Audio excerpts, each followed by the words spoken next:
তার আল্লাহ ফ্যামিলি বংশের সকলের দিন হায়াত আদা করে দিন। আল্লাহ ছেড়ে দাও প্রযুক্ত ঘোরাঘুরি করে বিভিন্ন জায়গায় পুরা হাদিসের আলোচনা করে অঙ্কাধাপুরি করার পরিস্থিতি নাই করে দিন। আল্লাহ বিপরীত দরবারকে আল্লাহ তুমি কবুল করে নিও না।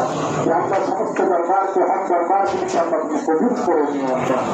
আল্লাহ যারা সহযোগিতা করেছেন ঠাকুর আসছে পূর্বে নিয়োগ করেছে এবং যেখানে মাহফিল ও উপস্থিত হন আমি দোয়া করি আল্লাহ তুমি যেখানে মজলিসকে আল্লাহ তুমি কবুল করো এমন করে তুমি আমাদের সকলের জন্য নাজাতের মুসিবত আল্লাহ